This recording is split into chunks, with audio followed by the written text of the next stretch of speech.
Good evening.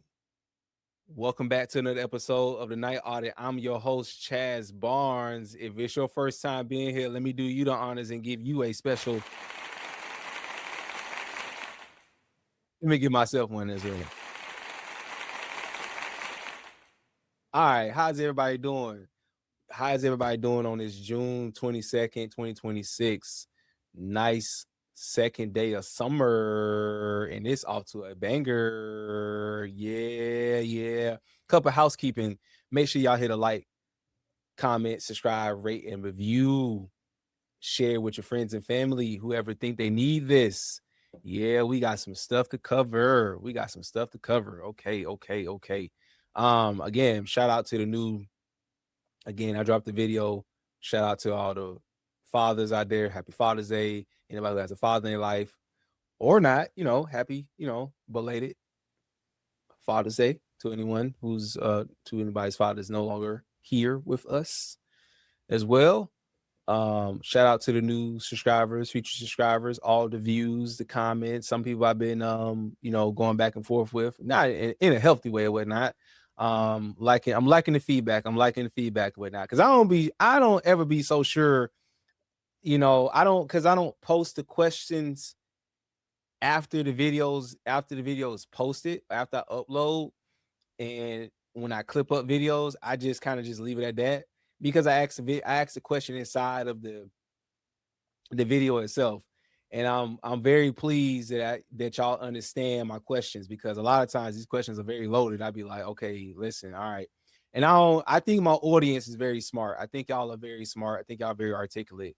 So sometimes I be thinking if I'm being too wordy, if it's too technical sound. But yeah, shout out to all y'all, man. All y'all participating. I love it. We got more. Okay, all right. Woo! As y'all see my new logo up here. All right, we're gonna get right into it. So there was a video that came out about a couple of Starbucks employees. Let me change my banner and let me change my background. Booyah. Hey. There was some Starbucks employees that got fired for defending their store. We're gonna take y'all right into it. We're gonna take you to St. Louis for this. It's going to do is dissuade people potentially from protecting their own lives when they may need it the most. And that is not a world that we can live in. A Starbucks robbery stopped by employees who were fired because of it. We now have exclusive access to video never before seen publicly, which Fox Files investigator Chris Hayes just obtained tonight. If you've been in St. Louis a while, you are likely familiar with this unique building near the SLU campus, but you have not seen the video we're about to show you. Robbers being stopped by two Starbucks employees who were fired because of it. It was a Sunday in December 2023, the middle of the afternoon. Michael Harris was working drive-thru. We were just going about our normal day. Two robbers walked in. One suspect walks behind the counter and shoves a female worker to the ground. I was scared, but also just calm at the moment because I was just like, whatever we could do to just get them out. You know what would have been funny? I'm sorry, I'm gonna get back to the video. It's like when he said they shoved the female worker to the ground. Somebody should have just I had like a little sound. I could have been like the woman shrieking, like, ah! Out of here would be perfect. The robbers demand money and strike Harris with a gun. After that point, like when my vision went black, I was like, I'm about to get shot. A customer in the drive-thru sees what's happening and reverses her car. It was definitely a life or death situation in my eyes. Another worker, also fired after this, saw a suspect lower his gun, so he shoved him and noticed the gun was fake. The trigger broke off when they hit him with it. My coworker announced that it was a fake gun, like right as he got it off of them. And that's when we jumped and like started to fight them a little bit more. But now in prison after robbery convictions. Harris says he got a call from corporate. They said, this is Starbucks. We are terminating you effective immediately. He hired attorney Ryan Krupp. You have the right to self-preservation. You have the right to make sure that you and your family are not going to be physically harmed. Full stop. Krupp says Starbucks' response could lead to a future deadly outcome. All it's going to do is dissuade people potentially from protecting their own lives when they may need it the most. And that is not a world that we can live in. Starbucks did not respond to our request for comment. For the Fox Files, I'm Chris Hayes. I'm sorry. I'm pretty sure y'all noticed I'm in my workout gear. I came back and worked out. So for the next 2 more nights, you're gonna see me in my workout gear. I'm pretty sure y'all by now. Y'all pretty sure y'all know by now. Okay, so this came across the timeline yesterday, and I did watch the video. I did watch a little bit of it, and I did some digging on this. I did a little bit of digging. Okay. There is Utah. I think Utah is the only state that I know that when I researched it, that they have what they call a public policy exemption for matters like this. If the employee protects them, like basically for legal self-defense, like they legally was able to like defend their place of business or whatnot. Now, all employees are at will. Okay. I think that which states, I'm sorry, let me just, states are at will employment. I think all United States except Montana follow at will employment, meaning you can be fired for any reason. So there's only one state, and Montana's. I'm gonna share my screen with you all. Sorry, this is disingenuous to not share what I'm looking at and show you what I'm looking at.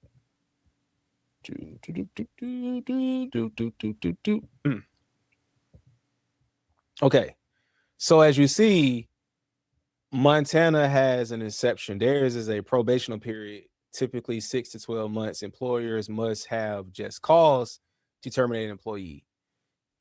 Just cause includes reasons like poor performance, misconduct, legitimate business needs. Employees wrongfully terminated in Montana may recover lost wages and benefits for up to 4 years. Ooh. With punitive damages possible in cases of fraud and malice. Okay, so now public exception, which theirs required, that's the key takeaway for theirs. Now I'm gonna go to Utah. My bad. Oop, my bad. So Utah, the at will doctrine generally means, okay, we already know what that means. Okay. All right. So the public policy exception is one of the key exceptions recognized by the Supreme Court in Utah. Essentially, it prohibits an employer from firing an employee for reasons that violate clear and substantial public policy of the state. This policy must be grounded in constitutional provisions, statute, or recognized source of law, not just general sense of fairness. So,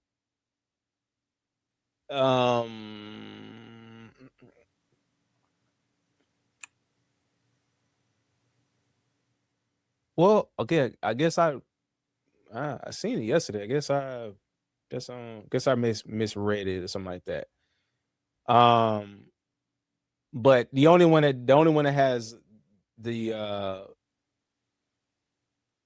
Utah, and I think the only one that's very obvious is Montana. But my whole point is, okay, we'll get off this. Most places are at will. Let me stop sharing my screen. All right, there we go. So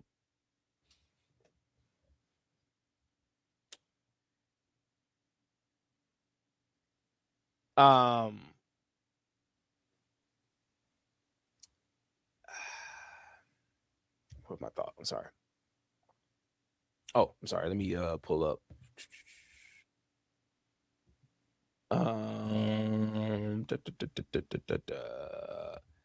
Oh, yes. Here we go.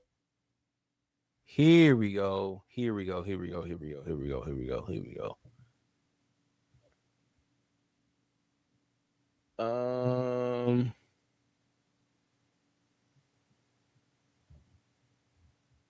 me share my screen again. I'm sorry. If this is taking a little minute. I just want, because I think this is,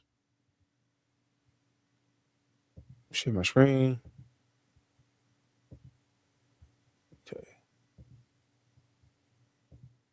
Okay, so these are the 4 reasons, okay, or 5 reasons, okay. Now, employers, number 1, employers often oppose allowing employees to use self-defense during robbery because of legal policy and liability concerns. I think most of us understand this. I think most of us get this, right? And we've seen situations where grocers, like, because they're shrinkage, they're loss leaders and stuff like that.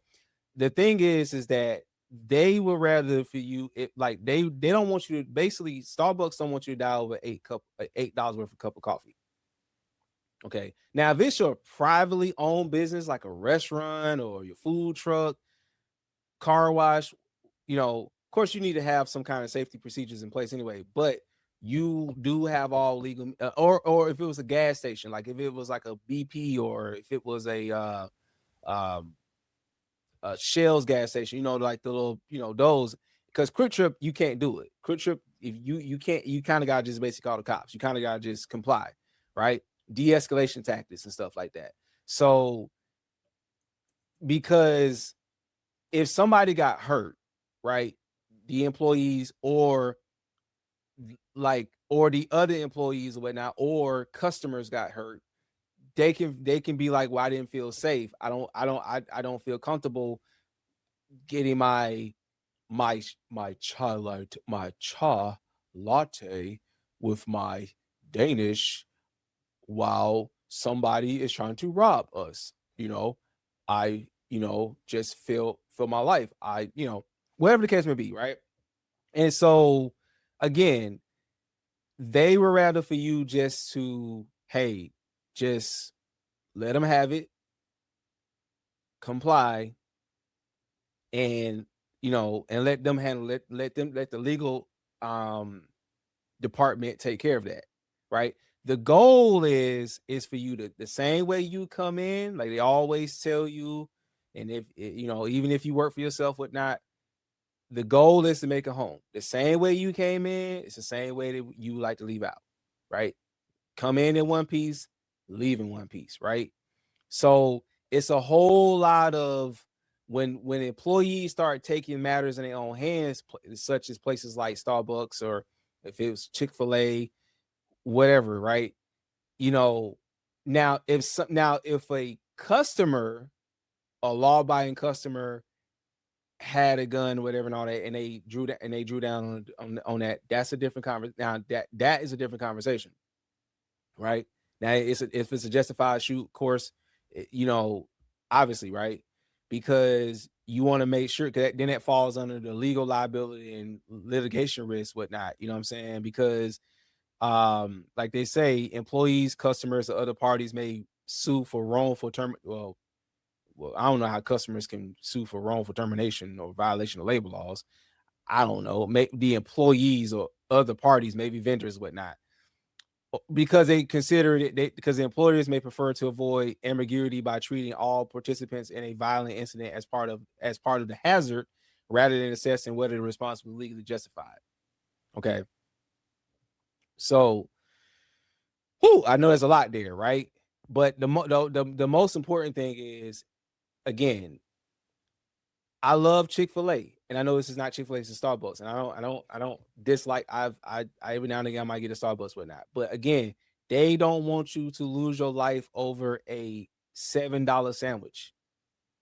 Okay, they don't want that, right? Because see, if something happens, right, and something happens to you, then then people, because then it like, oh man, I feel like I'm safe, because family, people can, that's the legal liability risk mitigation. And then also it kind of falls on, you got to kind of follow OSHA, and it's like they say, if self-defense is allowed in some cases, but others it may create it may, like, basically, like, there may be cases where, okay, like you're trying to defuse, this might hit you, that's one thing, right? I mean, okay, every exception can't be the rule, because if it is, it just weakens the rule, right? There may be cases where, oh, all right, that's set, but every case can't be lumped in, right? So overall, employers they are opposed to self-defense work during robberies because they want to maintain control over the workplace safety, avoid legal disputes, enforce uniform policies, while employees' right to self-defense is protected under criminal law.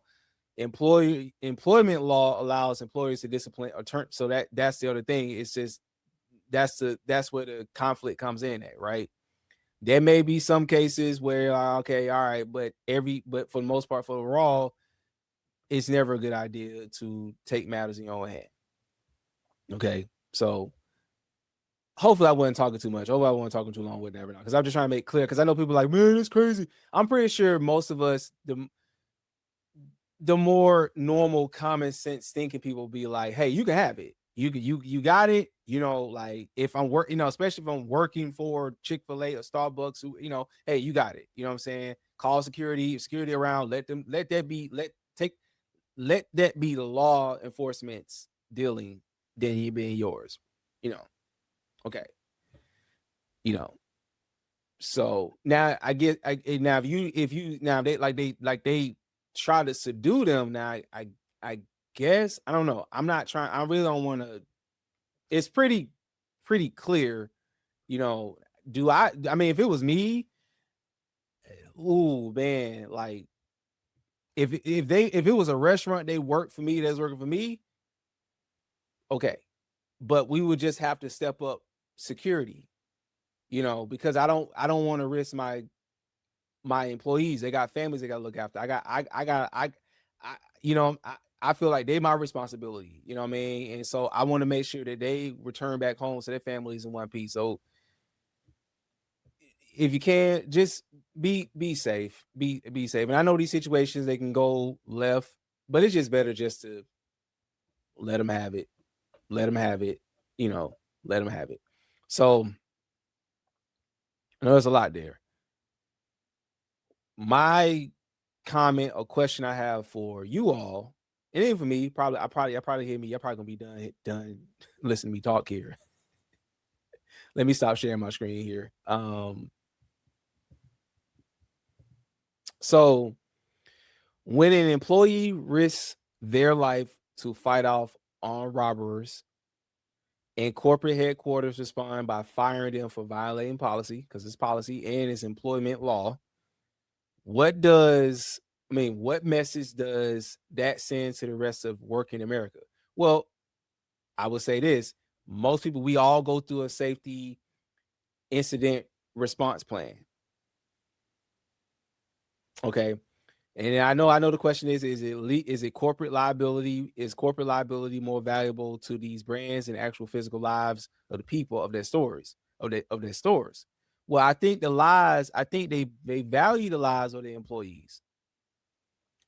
It's to minimize risk as possible. Now, unfortunately, we've seen Walmart get shot up. We've seen other grocers get shot up and stuff like that. I mean, people trying to do what they can to defend people. I know sometimes they fight off the attacker or whatnot. Again, it's very how the employer sees fit. You know what I'm saying? I know there's a legal matter and so on and so forth, right? So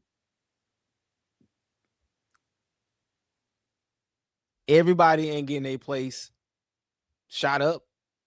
You know what I'm saying? Like a large growth, like, Starbucks ain't getting, and I don't want, Starbucks to be shot up, but, or Kroger's or whatnot. But I think these places do care about their employees or whatnot. I think it's just that you don't want the legal headache. That's the thing that they don't want. They want to avoid the legal liability and the litigation that will come from that. So now if it's one thing you slip and fall, they ready for you. If you hurt yourself while doing a robbery, they can handle that. You know what I'm saying? They can sort that out. Like you got bopped over the head, and you know you trying to run, you slipped and fell, you tore your Achilles, whatnot. You can deal with. There's insurance. We can handle that, right? We can pay for your pain and suffering. But you know, trying to take matters in your own hand, just don't do it. And also the last question is, if a corporation tells you that your only compliance option is total surrender, are they fundamentally breaking the social contract of the workplace? Well, again, you know, yes, a split second, but again, there's state law, but it's also employment law, right? We can't be taking it in our own hands. I gave the exceptions as far as if it's a food truck, you know, you got a right to protect, it's your property, right, to protect your food truck or your restaurant, whatnot, car wash, you know, but you do got to have some safety parameters in place or whatever and all that, obviously. But or if it's your club or something like that, your personal, you know, yeah, definitely, you know what I'm saying. Or if it's your private convenience store, certainly, I'm pretty, you know. But if it's a nationally recognized chain, chances are, you know, even though we've seen places where people somehow, the employees somehow bring a firearm to work, and so, but I guarantee you they don't have a job. Okay, so I like to make money. I like to keep my money. I mean, most people are law gun owners anyway, law-abiding gun owners and whatnot. But again, if a customer is there and they just so happen to take action, that you probably rather for that to happen than, you know, then you try to take matters in your own hand and you possibly losing your life, you know. So yeah, that's a lot. That is a lot, man. I hope I broke. Hopefully I made sense. Hopefully I made some sense, y'all. I hope I did. I I try to, you know, make it clear and try to give examples and stuff like that. I don't want to read to y'all like y'all can't read, but you know, just for my own comprehension, for my own understanding as well. And then for the ones that kind of feel like, well, the employer should do like, no. Like that's why, you know, I try to paint the broadest picture, the biggest, broadest, comprehensive picture that I can possibly paint. Right? If it's your dojo, like say if you do martial arts, your dojo, yeah, you got all means to throw down and kick ass and take names. Yeah. You know what I'm saying? You probably only have to use a firearm. That's the firearm. The firearm will be your last resort. You know. So, yeah. Moving on. We got some more to talk about this whole UFC White House terror threat and the sheriff's warning, because 7 people have gotten charged. I've seen that 7 people are now charged in that plot at the UFC 250. I'm gonna take y'all to Fox News now. Suspect in the alleged plot to attack the UFC event at the White House, leading investigators to Abraham Alvarez, an illegal immigrant from Mexico. He's accused of being the ringleader, and he was arrested in Omaha, Nebraska. Sheriff. Y'all know immigration's a hot button. Don't he know that? Don't he do what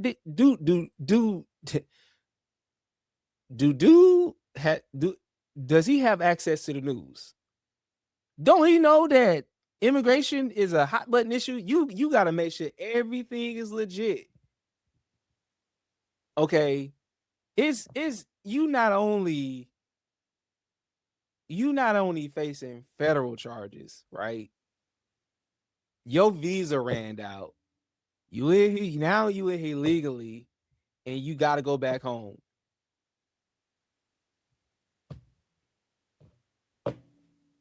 Aaron Hansen is the sheriff of Douglas County, Nebraska. Thank you for being here. Here's the file folder that we have on him. Charged with conspiracy to commit murder, conspiracy to commit violence on White House grounds. Why he smiling in his picture? Why is he smiling in his picture? I never seen a happy criminal. Now, they did say alleged, I don't know. But he looks so, why he happy? You about to commit crimes against humanity. Yeah. Them people right there, listen, You see that? You see yeah, yeah, yeah. Illegal alien from Mexico.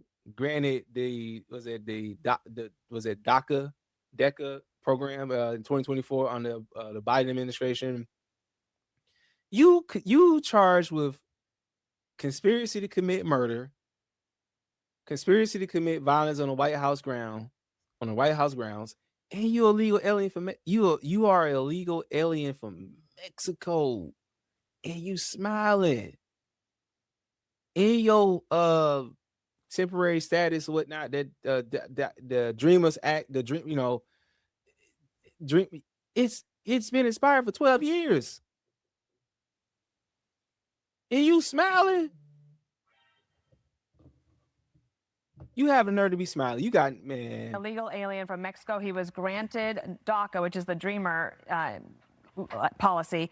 That was in 2014 under the Obama administration. He's quite smiley there in his mugshot. What else do you know? Well, thanks, Dana. I know that I'm very proud of our Douglas County Sheriff's Office investigators. Work collaboratively with our partners in the Omaha Police Department and State Patrol to help assist this FBI-led investigation against Abram Alvarez. I mean, this terrorist plot could have endangered the lives of multiple people at the UFC 250 event at the White House that day, and it could have even endangered the life of the president. And what's frustrating for me as sheriff, Dana, as someone who has a statutory obligation to keep my community safe, is that Alvarez never should have been here to begin with. He shouldn't have been in Omaha or in Nebraska. He was an illegal immigrant who overstayed a visa in 2001. Unfortunately, he was granted DACA status by the Obama administration in 2014. And I think we're seeing now how that policy ultimately placed our nation and my community at risk. So he's been here since he was a little kid. And he was given that DACA designation in 2014. I'm curious, when did you get on his trail? How soon before the UFC event? Sure. Well, the FBI had been alerted days prior. Obviously, this has been reported publicly, so I'm not releasing anything that's sensitive, as this is an ongoing investigation. Mm-hmm. But immediately upon realizing that there was a Nebraska connection. So just to kind of give everybody, I'm pretty sure people, I think I have a pretty good, smart community growing here. But just in case, because a lot of times we got to re-familiarize ourselves. We forget more than what we know. So, I'm sorry. My bad. Hey, Nick, I'm gonna have to call you back. I'm in the middle of something. Hello? Oh man. Sorry about that, y'all. Of course, it's a United States immigration policy created in 2012, like they said, that protects eligible undocumented immigrants who are brought to the United States as children from deportation and allows them to legally work and study in the country. Your primary focus was to work and study in the country.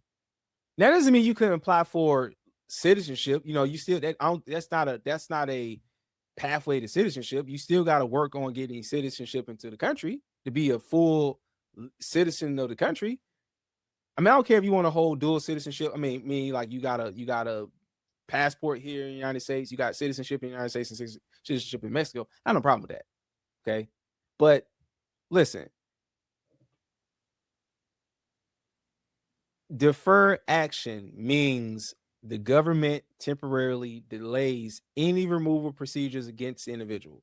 Work authorization. Recipients can apply for employment authorization documents, work permits, to legally hold jobs and build credit histories. No path to citizenship. That means you still gotta attain, you listen, you gotta go through the proper channels to become a legal citizen here. And that's anywhere in the world. Now, I know I don't want to, get all off because they're gonna go into this whatnot. And is it renewable? Status is not permanent, it must be renewed every 2 years.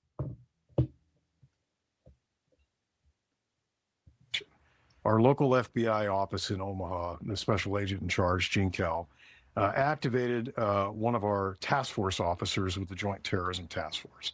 That's a Douglas County Sheriff's deputy that's connected to the FBI JTTF task force.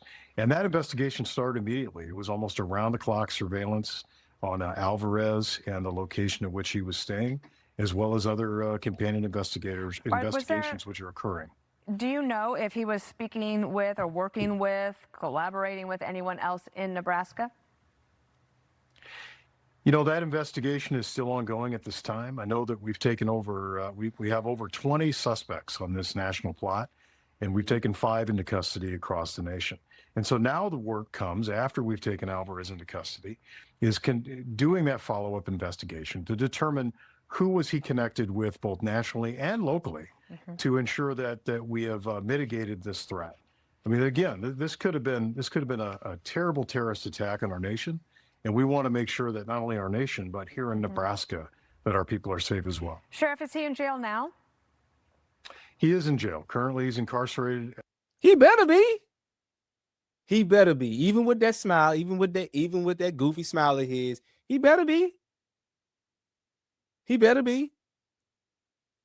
At Douglas County Corrections, right here in Douglas County. Okay. We'll follow this, and thank you for being here on the show today. Thank you, Dana. Be sure to like and subscribe for all the Fox News latest on YouTube and catch full shows streaming now on Fox 1. Okay, all right. Sorry about that. I took a phone call in the middle of the show. That happens, whatnot.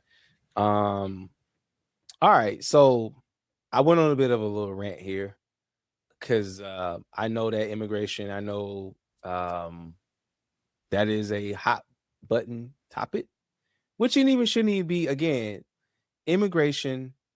Just like the fraud, it should not be a partisan issue. It's a national security issue. Don't matter who's the president. Don't matter who's in the Senate. It shouldn't. Listen, there going to be some government shutdowns coming. We know, okay? And we over here, we're going to do our due diligence to bring you up to speed on what's going to keep you on top of what's going on. Because somebody's going to be out there going on 12, 15-hour filibusters, whatnot. Man, hey, man, listen, man, you threaten our national security anyway. Anyway, point is, that is unfortunately, again, it's a national security issue. Okay. And don't mind, people coming, but again, if you applying for work visas and stuff like that, but people overstay their time, and for whatever reason or not, you get caught up in stuff like this, and you're smiling about it. You need to get your ass on the first flight, the first thing smoking back to Mexico. Get your ass up out of here. Now, listen, for people that saying people like him, like now for all the other ones, now again, if you plan on living here, whatnot, just go through the process.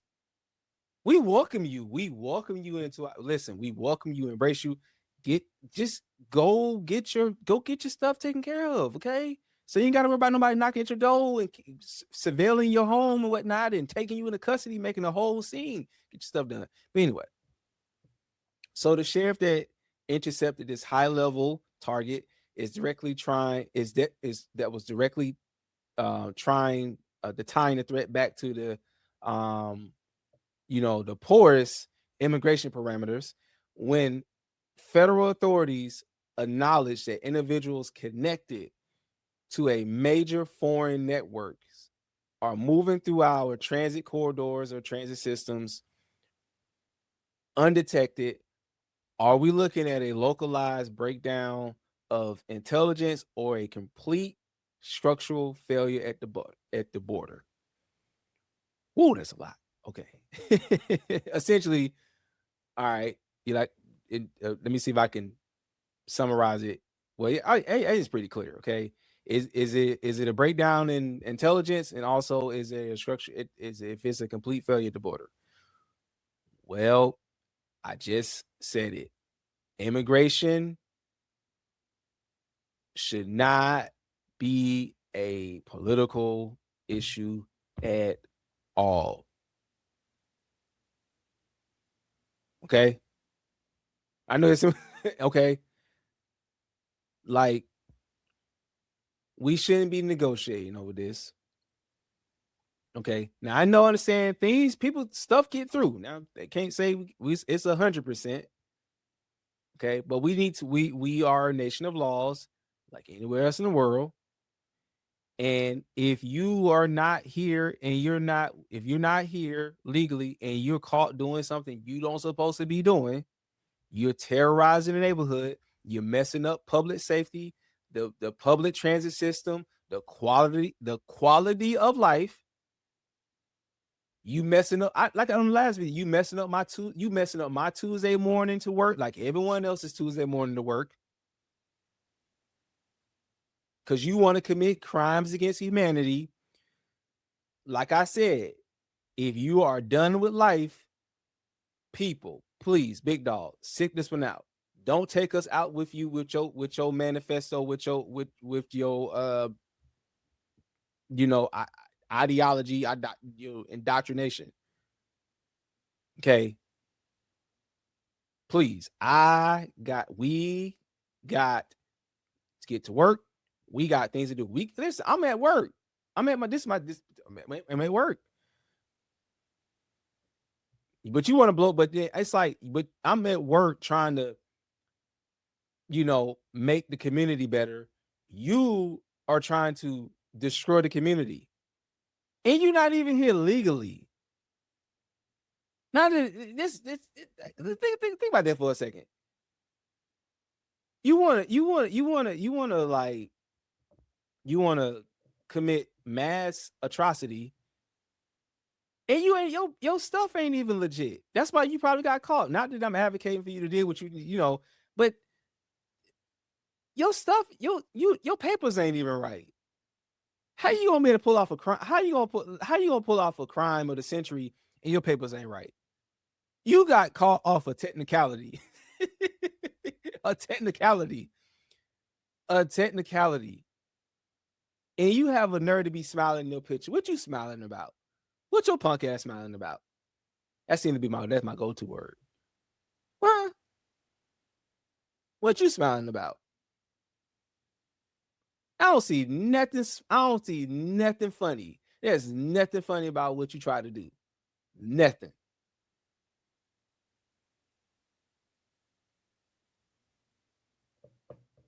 Whew. So, to be a complete structural failure at the border. Now, again, he was here under that his DACA status was granted under the Obama administration or whatnot. Now it lasts for 2 years. So he expired 2 years ago. So 2024. Do you think they're gonna go find you? Because I get it. Again, like I said, we should not. Immigration, it's a national security issue. It's always have and always will be. Okay. But somehow, some way, because because Trump is in office, everybody got Trump derangement syndrome. Oh my God, he's doing this, doing that. He didn't do anything that Obama didn't do as far as deportation. Again, I am for legal status, legal immigration to this country.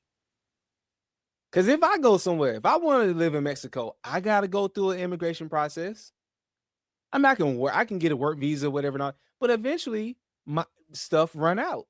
It expires. Sometimes it run out before you ever know.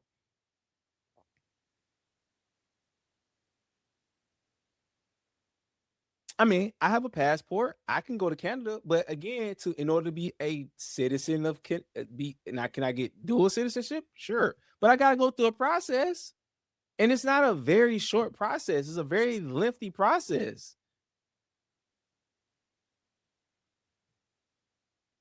They gotta make sure they gonna listen. They gonna check. They gonna check they gonna talk to my 5th grade teacher. That's how thorough they gonna be. If she alive, I don't know if Miss Radden is still alive. She is, but They gonna check. Listen, they gonna go down. They gonna check my preschool teacher. They gonna check the Sunday school teacher, the principal, my mom. If they can find my dad, they gonna check. They gonna run him down. Man, listen, they gonna man, listen, they ain't gonna miss the mark. Okay, because it takes this as well. All right, can't just flat out just do it. It takes money. Okay, so now intelligence, when they get it wrong, just they when intelligence do get wrong, they do have to come back and say, hey, listen, we dropped the ball on this one. And I know it's not what as American people we don't want to hear, but it's even with all the advanced technology, stuff get missed. You know what I mean? Stuff get missed or whatnot. And I know that's not an excuse, whatever. But at least they was able to find. But the main thing is the intelligence did work enough where the plot was thwarted. That's the main thing. Because I know there's a lot of UFC lovers out there, and who was out there enjoying themselves with that. And they live on, they get to go do other things, enjoy the rest of their summer and whatnot, and the 4th of July events and so on and so forth. So, like, when it works, it works. And it did work, It did work. The only inconvenience it convenience is the people, families or whatever and all that. It inconvenience them. It don't inconvenience us. We over here doing us normal, regular, everyday law-abiding people. We're doing what we're supposed to do. You can check hey, where were you on June 26th? June 22nd, 2026. I went to work. I went to the gym. And I came over here and started screaming with my buddies, with the ladies and the gents. That's what I was. And I ate me some Oreos and I'm drinking me some water. I took a phone call. Okay. I went to Kroger's. I bought me a salad. Listen, you can run my credit card, my debit card transaction is all there. It's legit. You want to check my text messages? Fine.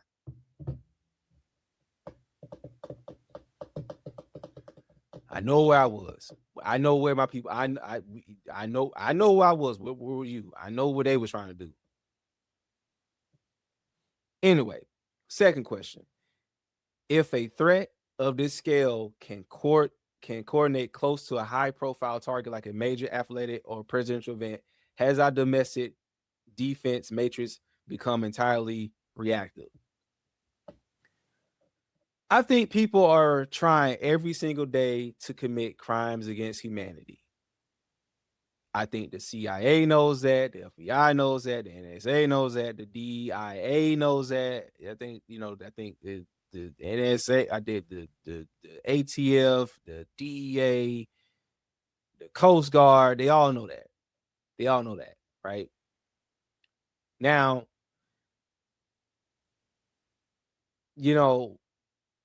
It has, and it's I don't know. Like I said, it's like it's becoming more rampant because it's a class war. This ideology about the elites and the oligarchy, all this stuff, and to me, it's a bunch of broke people, tired, dusted, disgusted, fed up with life, didn't get enough box in life. I don't know what it is, right? Because if you're smart enough, listen, if you are smart enough to do this, right, to come up with this kind of plan, imagine if you put it into something real good and really useful and productive for society. Think about that. The main one of the main ones, the 19-year-old who looked like he's 39, he's like a hard 19-year-old. Balding at the top, got a mustache, got a neck mustache. I seen these people, Dungeons and Dragons. I'm gonna be on extra when next time I go to, if I go to the Dragon Con or Momo Con or I'm gonna be on extra. Listen, Spider-Man coming out. Shout out to Spider-Man. My Spidey sense is gonna be on 10,000. It might be like, Chaz, you looking around? What's going on, man? Hey, listen, I'm scanning the threats. I'm scanning the parameter. Listen, you ever heard of SWOT? You ever heard of SWOT analysis? Strengths, weaknesses, opportunities, threats. Look around. I'm sizing up everything. Oh yeah, the Border Patrol, which is part of the Coast Guard, CP. You know, I'm just saying. I ain't playing around. These folks, man. Going to the back. Listen, hey, watch him. I see that. I see an Eco line. I see a Ford. What was it? E20. There's an Eco line van. I see a black. All right, hey. Check that van out. Check. Hey, get the license plate. Hey, get. Hey, radio that in. No, that don't look right. He been parked too long and the engine's still running.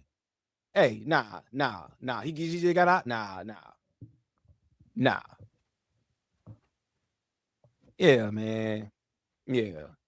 I mean, it's becoming more rampant, but as long as nobody is not trying, as long as they don't get off the attack, that is the success. That's the success of it, right?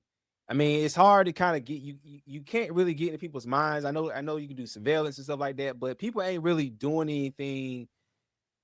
You really got to have actionable, credible intelligence to take something down, because if you just going off he say, her say, or what you feel, because if our intelligence agencies were like females or whatnot, and like now some going off what they feel or whatnot, we'll be in a worldwide of trouble, because we're going off our feelings here or our emotions here and not our intelligence and not the data, not the information or whatnot. I'm not this, females being their emotions or whatever and all that. Again, I'm just ranting and derailing a little bit. But my whole point is or whatnot is that as long as again, it's about my tax dollars as well. As long as my federal tax dollars doing what it's supposed to do to keep this country safe, I'm all good. Listen, sometimes some stuff, not that that's some, because these plans are get more and more sophisticated. They're getting more and more sophisticated. There's like the 764 group, the child exploitation and screamers group. You got that going on. Now you got this. So I don't know what's going on with that, but all right, man. I'm on it, man. Listen, let's move on to the next story, okay? So like I said, listen. So we got major corporations that will fire you for defending the cash register, but a politician wants to empty the cells and put criminals back on your block. We got to talk about it. Boom. Because Democratic Socialist Bernie Sanders and Zohran Mamdani, who do want to give you quote, free stuff, just not free peanuts at Five Guys, they're out campaigning in direct defiance against long-serving members of their Democrat Party. But one of their intended candidates is under fire for her views on whether murderers should go to prison. Bill Melugin is live at the White House with the very latest. Good morning, Bill. Hey, Griff, good morning to you. It is not going to surprise anybody these days, but New York City Mayor Zohran Mamdani is standing firmly by the side of a fellow Democratic socialist running for Congress in New York. And this is a person who has said a lot of things that raise a whole lot of eyebrows and has basically taken about as far left positions as you can get. So we'll get into her. Her name is Daria Lisa Avila Chevalier. She's running for Congress in New York's 13th district. She has said a number of things in now deleted posts between 2018 and 2022 on social media, including that she wants to abolish borders, abolish prisons, and police is abolishing all those things is, quote, possible, necessary, and the only moral way forward. She has also said that somebody listen. When y'all watch this tomorrow, you know, if y'all watch the long version of it or the clipped up version of this, y'all make sure somebody need to get my video to this woman. I just went on a thing about threats and solving for terrorism and like somebody get that out to that woman. She clearly has missed the plot. all deportation is wrong and, quote, yes, literally abolish the border. She's also made some anti-American comments saying, quote, this country. She's smiling her picture.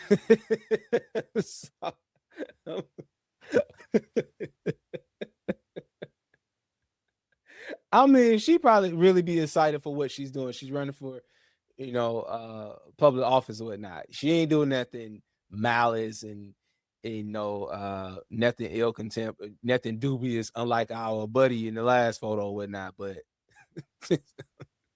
is a effing disgrace.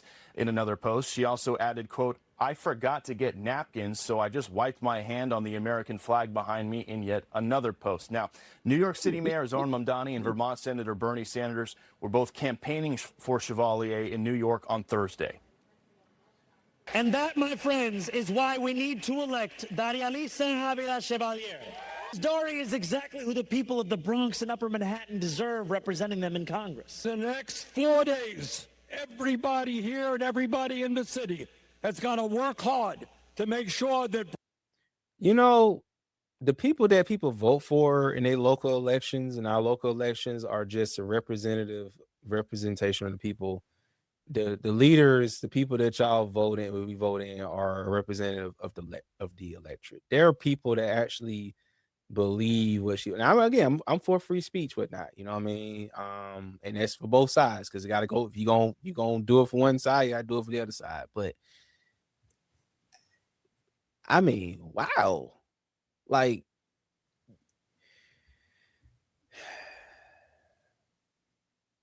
No matter where I go, I'm going to salute the flag.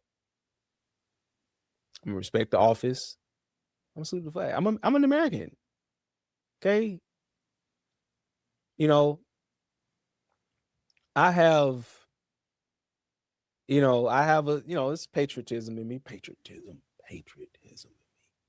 Doesn't mean it's not criticism against my government. Of course. But some of the things that people be saying, and I again, both sides, but it's like you take the napkin of the United States flag and wipe but you want to run for a public office.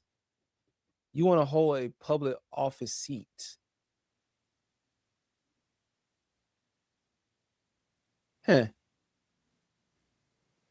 Okay.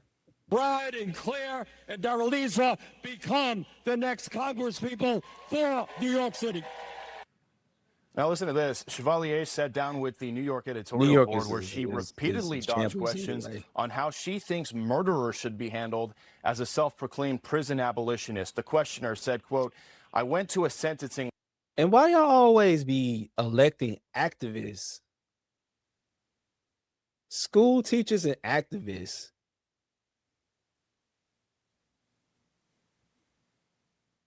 like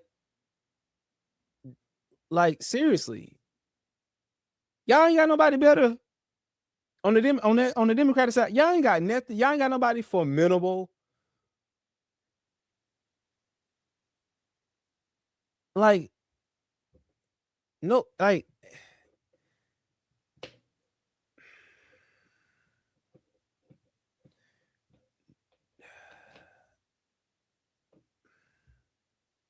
It's always gonna be from the poorest part of the electorate of the to say from the Bronx, right? So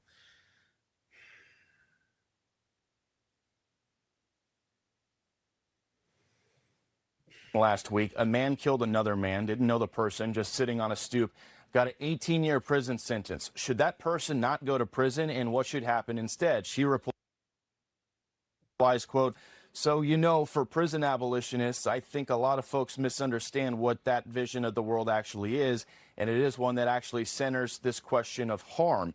At the heart of what we're asking is, why is that there? Why is there that there's so much harm in our society? She ended up dodging that question multiple times. And back out here live, she's also running on completely abolishing ICE. She's previously called Joe Biden a rapist. She's previously said, quote, F Kamala Harris. Back during the COVID-19 pandemic, she urged the government to provide about $3,000 a month to everybody in basic universal income. She said pharmaceutical companies and private medical insurance should be dissolved. She also suggested that Medicare should be expanded to every single citizen and private property be seized from landlords. So that right there is what gets you an endorsement from Bernie Sanders and Zohran Mamdani these days, guys. Sorry, we're gonna have to listen. Let's write that down. We're gonna have to stay on top of this. Lord have mercy. This is my first time reacting in real time. So I found out it said Democratic Socialists of America is not part of the Democratic Party. It's an independent, nonprofit political organization. However, two contexts have a close but complex relationship. It's a lot here. I'm not gonna I'll spare y'all the details for now, but they too far left. I don't need a too far left candidate, and I don't need a too far right candidate. This is what we have to weave out as voters, as taxpayers, as we have to when we're trying to make an informed decision who to vote for and why we're voting for them. And these people can't ever sell you on anything effective, whatnot, right? You basically trying to put everybody's lives at risk. I don't take it serious. I mean, like, somebody's gonna vote for them. I mean, there's a space for everybody, right? I would be deadly afraid. I'm like, so, but what's the plan? It's almost like, okay, you want to abolish ICE, because she clearly went after other people, and so what is the plan? What is the alternative?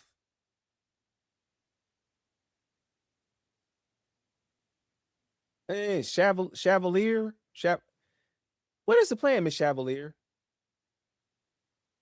What is your plan? You give me a bunch of word salad. Like, what's your plan? You don't have a plan. We'll send it back to you. Incredible. Unbelievable. All right, Bill Milligan, thank you. Thanks, you, Bill. You know, it's really amazing when you look at where all of these things are, these policies are taking, or politicians rather, are taking hold. They're all in Democrat strongholds. Everywhere you look at where this stuff, this rot is being sold, is in places where Democrats have had a stranglehold on politics for a long time. It's for poor people. And I mean, like, people that, like, I mean, mindset wise, I mean, money wise, but mindset, this is programming. And people be literally, and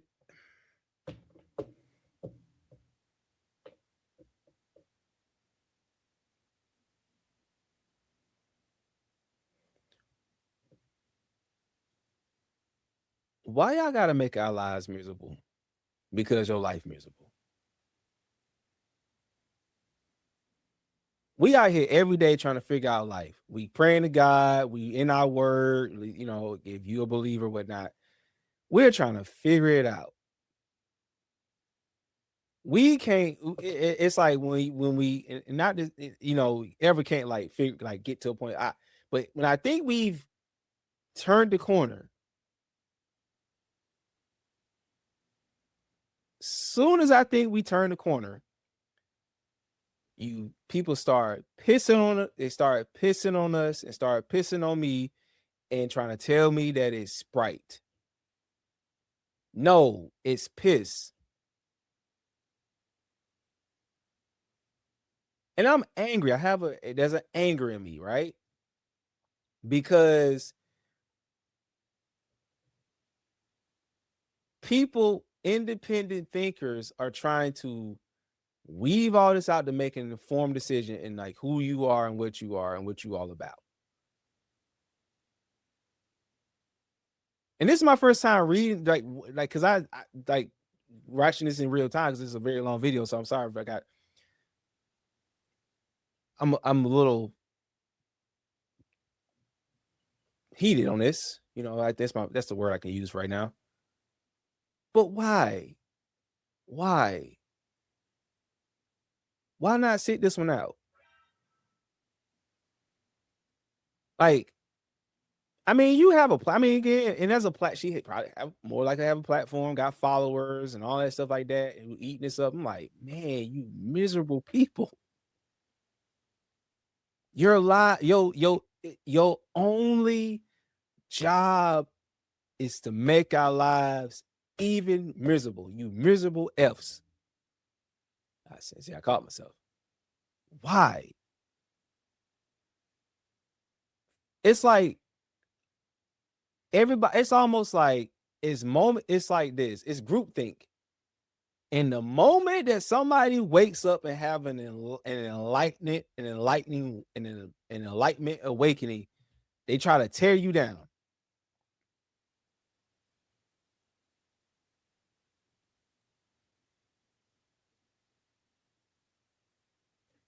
Long time.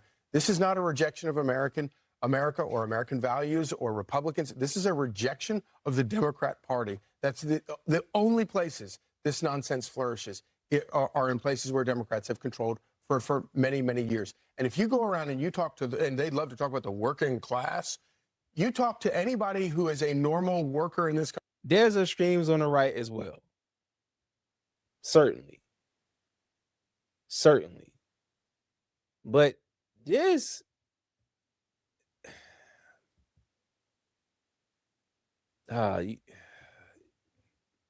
country, they are not talking about open borders. They are not talking about abolishing prisons. They are not talking about giving the government this power to take everything away from people.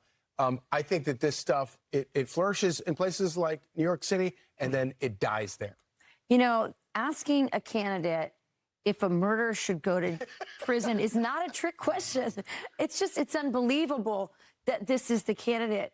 But I think at the root of this is our education system. Yes, you're right. It's gonna, these ideas, these communist foreign ideas. Because think about this. This stuff be on college campuses.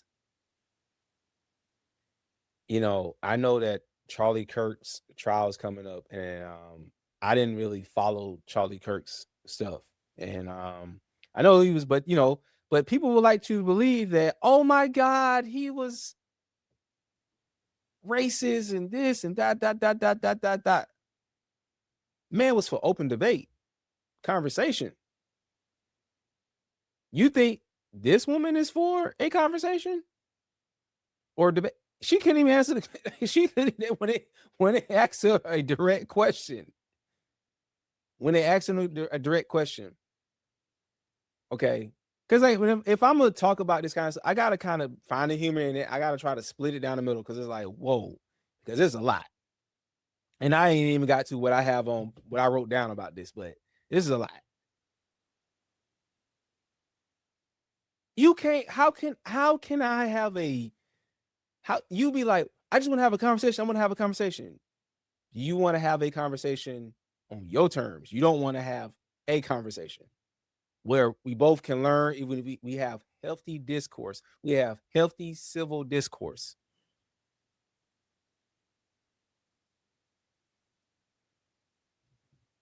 Communism is foreign to our country.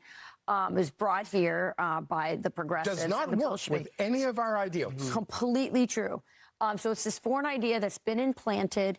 And the only reason that it's taking hold is because we have allowed these Marxists to take over our education system. So true. So listen, they are school teachers. They are counselors. Some of us who's probably going to therapy, they your therapist. Okay. They your life coach. I think you need to have a life coach who's 40 years or older. Okay. They your community activists. They your primary care physician. Even though when I don't really hear much about, and that's good. My primary care physician don't talk about their political views because that's not why that is not why we there.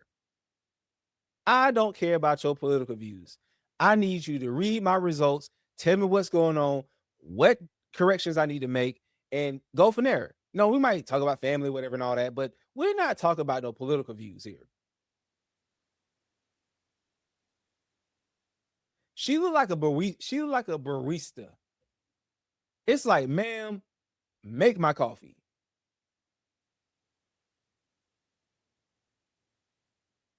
I don't want to hear about your no, we're not paying. No, we're not paying you for that. No. And anybody could be barista. I'm just again the mail lady, okay? Like the second, whatever. But I'm just saying, like, these people, we are around these people every single day. We are around these people every single day. Sometimes you hear the conversation at work. I pay you to do this, not to do this. Listen. Whoa. She's not a bad looking woman. But the views are too extreme, and then man. Again, like I said, they somebody, like I said, school counselor. They go to your church. Young people who are hearing these messages, as soon as there's a little bit of a tough economic time, they are, and this is what communists do, right? This is what they do in Venezuela, and this is what they do in Cuba or wherever else that communism has come. They sell a lot of promises. They act like, give a lot of lip service to the working class, but they end up, instead of delivering a utopia, they end up living hell. Yeah, let's break this down just a little bit, though, to Charlie's point about where this is stemming from. We've seen at the city hall level, in the mayor of New York City, Mamdani, now in D.C. with Janice Lewis-George, out in Seattle, Katie Wilson. You've seen at the city hall level this far-left socialist communist view take hold. It's never happened yet at the congressional level. But Mamdani and Sanders are rallying because they are basically saying this is where the energy is in the Democrat Party right now. He should be celebrating the Knicks' victory. This was Thursday, so yeah, it was okay. That was great. Watch. Now, people often ask me what I think of the state of the Democratic Party. This slate here today is our answer. The Democratic Party must change. They tend to follow that question with another. Who do you want to run in 2028? Then they ask, when does the race for 2028 begin? It starts now. It starts on Tuesday. Because for far too long, our party has seen its job as managing decline instead of delivering material change for working people. And that old way of thinking will lose on Tuesday. And frankly, it will lose in South Carolina and New Hampshire. It will fall short of 270 electoral votes. Because the party of the past will not be what leads us into the future. You know, Griff, you're the first person to really come out very out and proud, besides Bernie Sanders, was AOC. She came out, she was out and proud as socialist. She made no bones about it.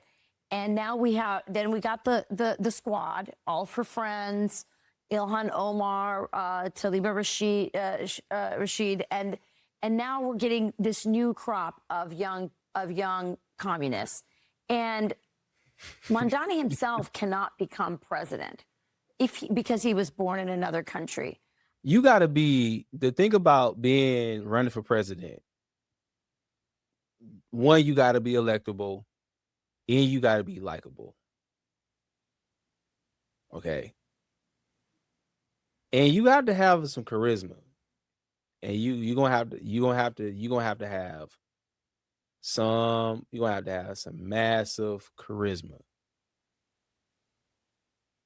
None of these people they show,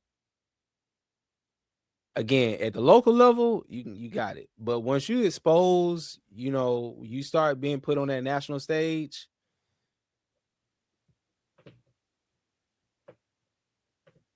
you trying to sell this message to rural America.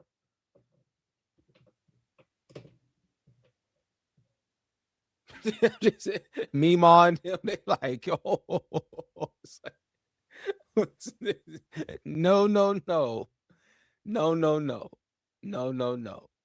Because even, I mean, I this was a prison abolishment or abolition or abolish debate.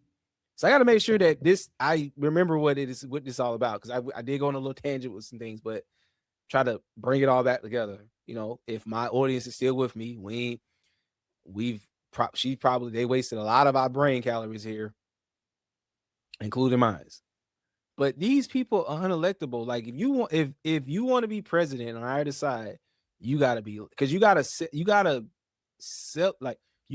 Obama. Talk about hope. Change. We're trying to change the world. Got a little rave of words, whatnot. I don't want to just give my thoughts on Obama's presidency on another time.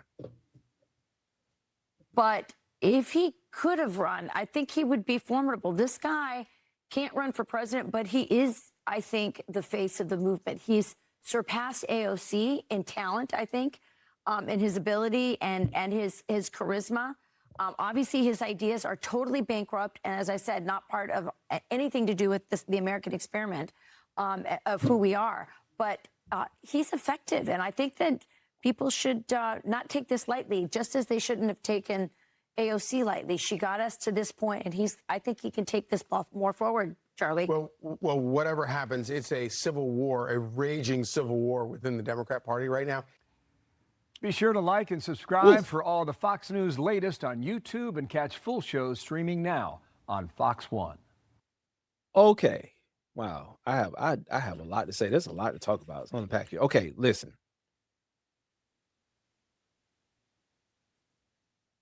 When a political leader actively campaigns on a platform to entirely decimate the prison system, because you got to remember, this was a prison system and everything else was just word salad, fillers, and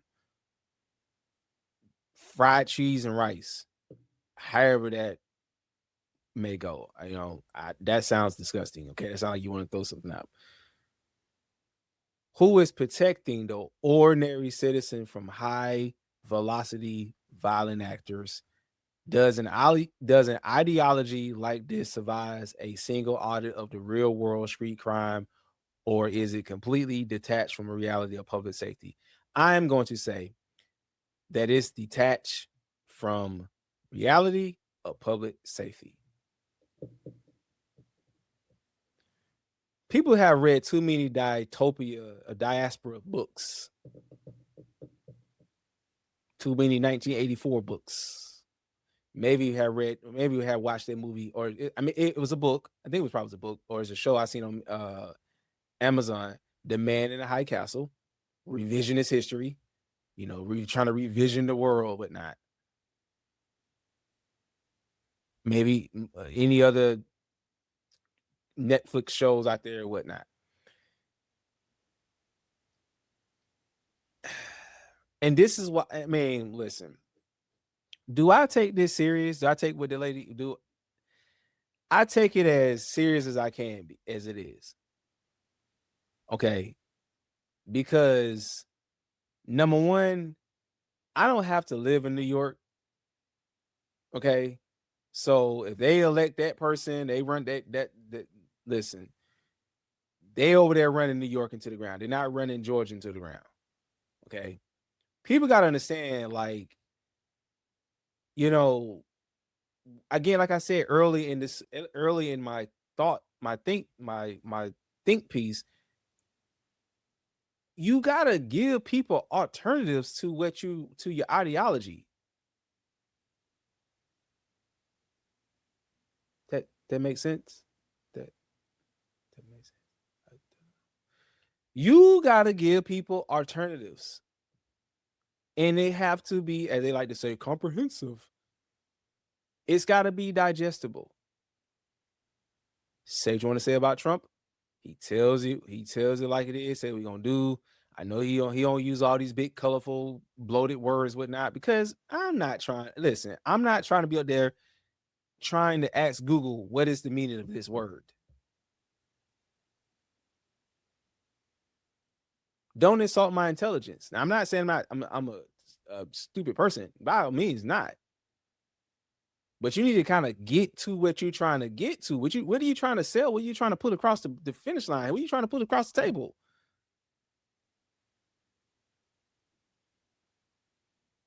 You trying to sell? I asked for Tuscan chicken, and you giving me roasted duck. It's not what I asked for. That's not what I asked for.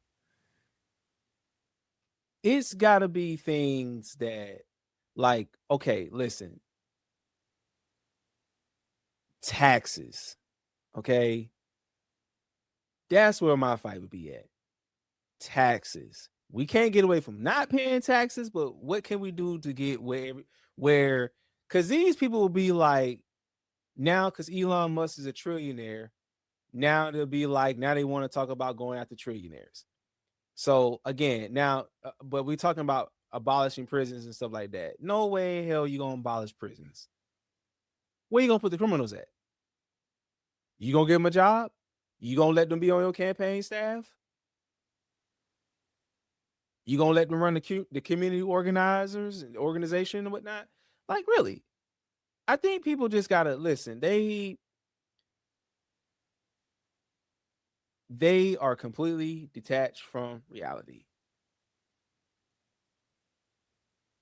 They're just completely detached. Second question, second thought here. What is the and I just said this. Listen, what is the realistic alternative for holding repeat offenders who refuse to respect the baseline boundaries of civil society? Huh? That's a question I asked that woman. I think that's a question I asked her. But she can't even ask that question. Okay.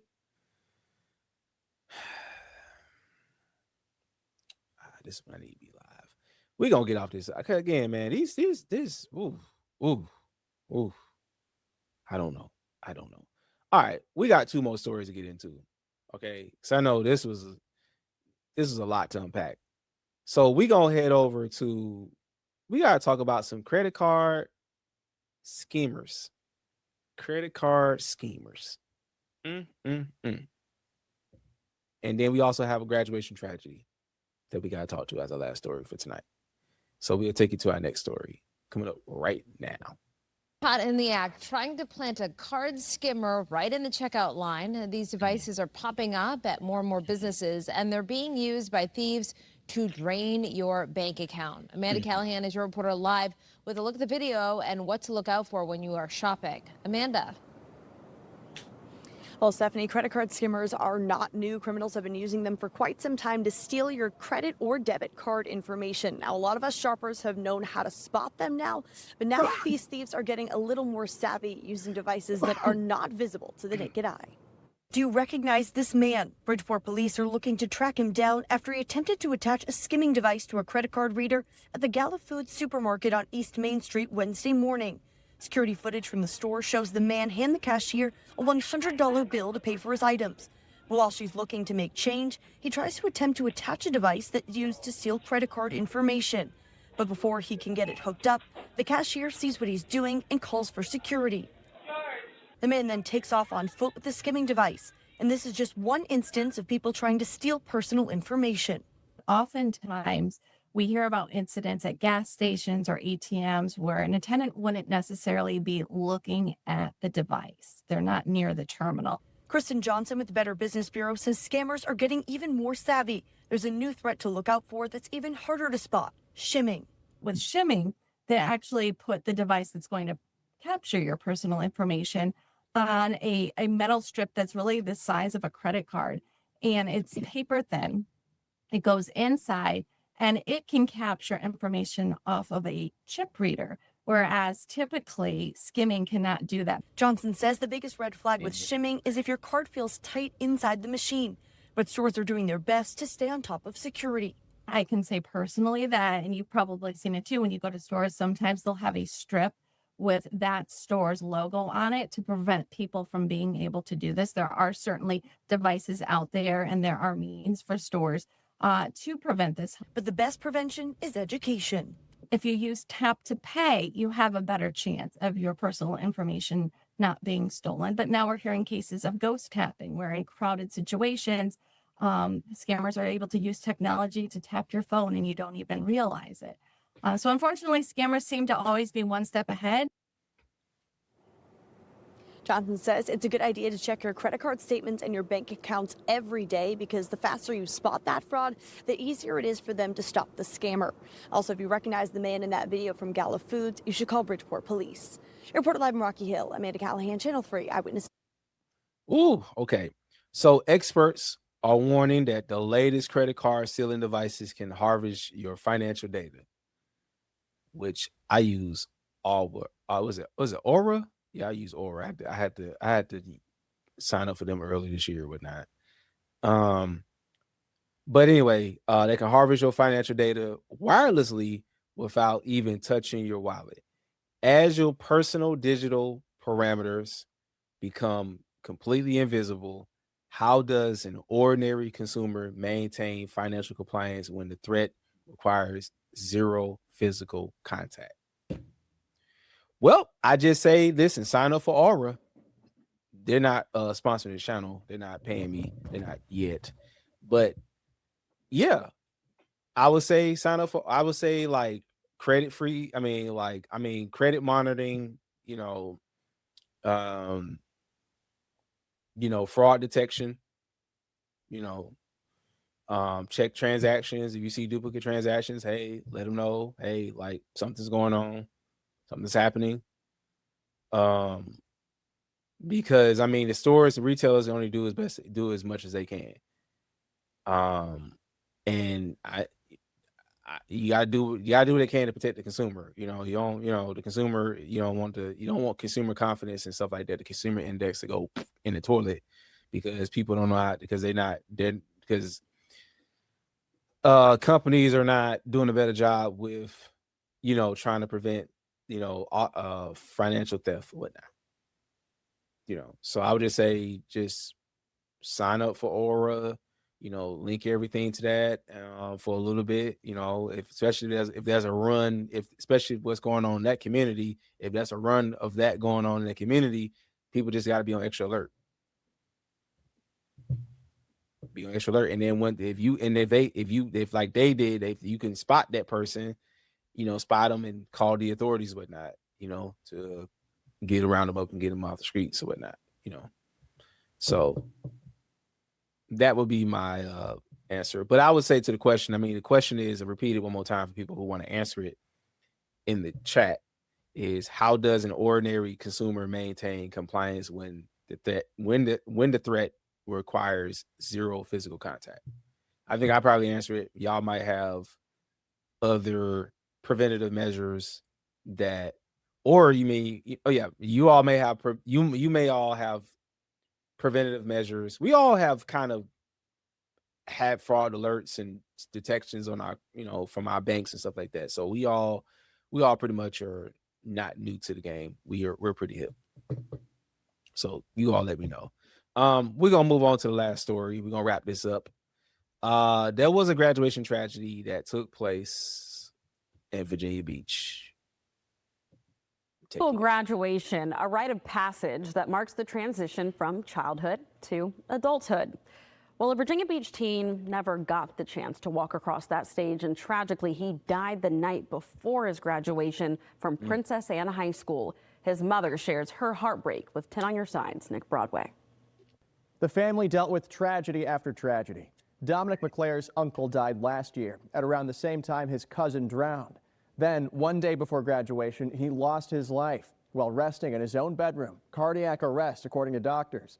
McClare's mother tells me there were no warning signs. It was sudden. His mother, Rashida McClare, says on June 11th, his cousin was going to come over to cut his hair before the big day. She went up to try and check on him. I went in his room. He had his headphones on like regular. His TV was on. He was listening to his music, watching TV like you should do. I flipped on the light, and I said, "Hey, Dominic." I said it like twice, and he didn't say anything, so I just figured because he had his headphones on. And then I noticed that he was just laying there, like, just with his eyes up. And I'm like, Dominic, Dominic. So I go and I, like, trying to wake him up, and he just wasn't moving, and so. His sister, Sierra, who's in school for medical assistance, checked his pulse as they called 911. She was checking his pulse and everything. She said he had a pulse, so we were trying to call 911. And the phone kept saying that it's 911, it is busy. Like, we kept calling back 911, and it just kept saying it was busy. It took about 5 minutes to get them on the phone. Then paramedics showed up, trying to stabilize Dominic at home. Then they got McClare to a hospital, where the doctors told the family he did not make it. 25 minutes, no signs, no warnings, no nothing. So it's like, all I would say is until we find out what actually happened and go to the doctor, get checked. Rashida and the family went to the graduation ceremony in his place. Dominic Armani McClare. They had roped off a spot for our whole family and everybody who was coming for Dominic at the convention center. So when they called his name, his counselor, who I love so much, she loves him, like she cried with me that morning. They brought me his diploma. They have a GoFundMe online for funeral expenses. We'll have a link to that with this story on our website, wavy.com. Nick Broadway, 10 on Your Side. Wow. Wow. Condolences. Prayers up. Oh, man. Oh, man. Wow. Man. So looking at this heartbreaking story out of Virginia Beach, where a high school graduate loses his life just hours before walking the stage. How do we as a community begin to audit the sheer fertility of life when a young person checks every single box of success, only to be taken out before hitting the next milestone?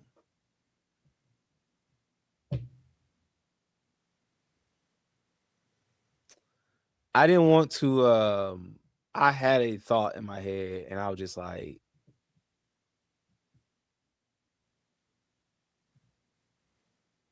I don't know if he played sports, if he played any, if he was athletic or, they didn't, I guess it, get all that whatnot, but, and I know it can happen whatnot. So man, wow. Wow. He checked every single box. 18, man. Dang, man.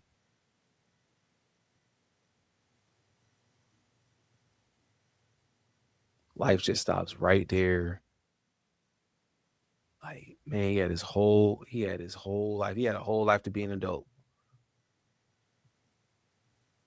Damn.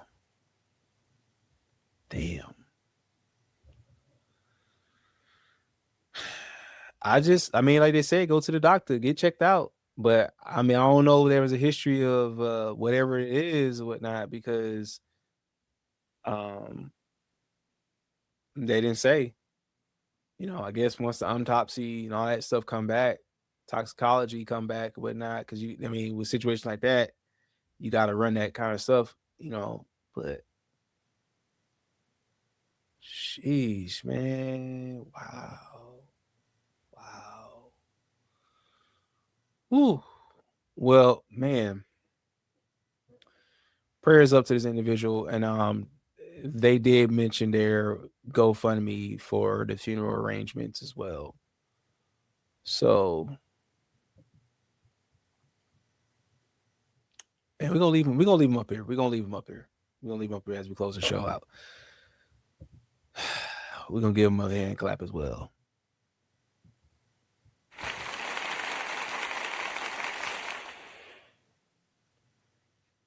All right.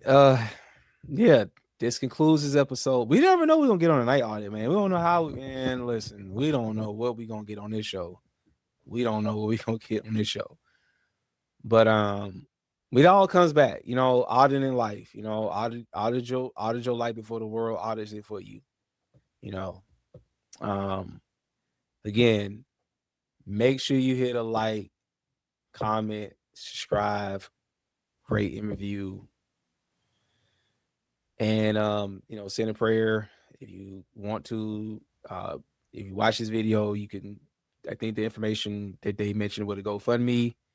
If you are in that community and you know you knew this person or whatnot, or anything you can share, you know, I'm open, all ears, you know. Just try to shed light on all the stories, you know, big or small. So till the next time, catch you on the next one, y'all. Peace. Be well.